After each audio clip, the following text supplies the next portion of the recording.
ata që nuk pranuan që formalisht ta marrin mandatin e deputetit, po kërkojnë nga unë që formalisht të mos jem kryeministër. Qeveria jonë, ky kabinet qeveritar, është në detyrë dhe efektivisht i dërhequr që nga 23 marsi i këtij viti, kur edhe e kemi përmbushur mandatin e rregullt dhe të plot 4 vjeçar. Nga ajo ditë e deri në zgjedhjen e qeverisë së re nga legjislatura e 9 e Kuvendit të Republikës Kosovës, qeveria jonë ushtron të gjitha përgjegjësitë që i takojnë pushtetit ekzekutiv në përputhje me legjislacionin në fuqi. Kjo e vendos qeverinë në një rol kujdestar për të garantuar vazhdimsinë, sigurinë dhe funksionimin e pandërprerë të shtetit tonë në zbatim të kushtetutës dhe ligjeve të Republikës. Krahas përmbushjes së mandatit të plot qeverisës, që na vë në një rol kujdestar deri në formimin e qeverisë së re, unë në emër të kabinetit qeveritar dje jam drejtuar Kuvendit të Republikës sonë me një letër përmes së cilës e kam njoftuar për statusin e qeverisë sonë pas datës 23 mars 2025 dhe për dorëheqjen time nga posti ekzekutiv, veç se efektiv nga ajo datë dhe sipas kushtetutës dhe ligjeve në fuqi. Më shumë se kaq nuk është e mundur të jepet dorëheqje. Më shumë se kaq do të ishte braktisje institucionit, do të ishte vakum institucional, pa përgjegjësi politike dhe rrezikim i sigurisë kombëtare. Është kërkesë dhe insistim, e thënë së buti i pamatur, për të lënë shtëpinë pa zot shtëpie.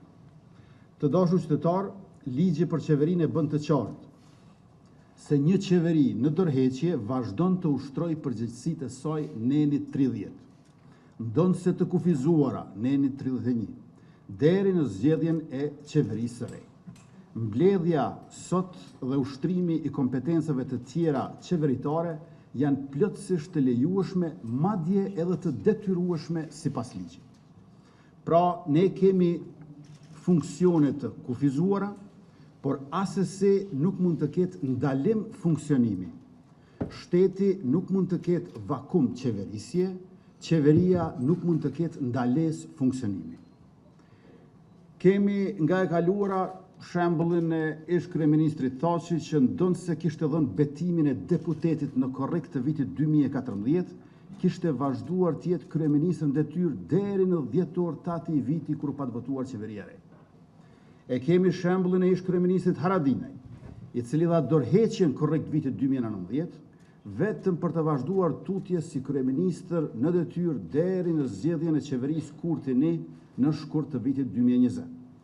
Gjithashtu e kemi shembullin e ish kryeministrit Hoti, i cili mbeti në detyrë deri në formimin e qeverisë Kurti 2 në mars të vitit 2021, përkundër faktit që qeveria e tij u shpall e jashtëligjshme nga gjykata kushtetuese në dhjetor të vitit 2020.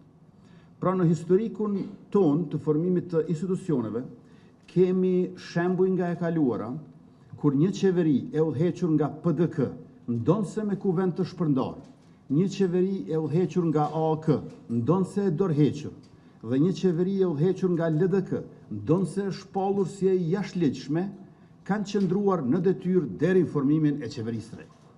Por një qeveri e udhëhequr nga lëvizja vetëvendosje, ndonse ka përmbushur mandatin e saj të rregullt 4 vjeçar, na u dashka të largohet nga zyrat e saj një orë e më parë.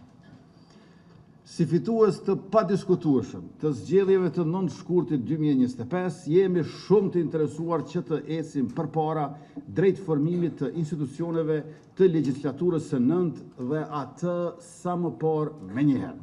Si qeveri në detyrë, jemi shumë të vëmendshëm dhe të përgjegjshëm që të mos lejojmë vakum institucional, jo për një ditë, jo për një orë, por as për një minutë të vetme. Përkundër thirrjeve të papërgjegjshme opozitare dje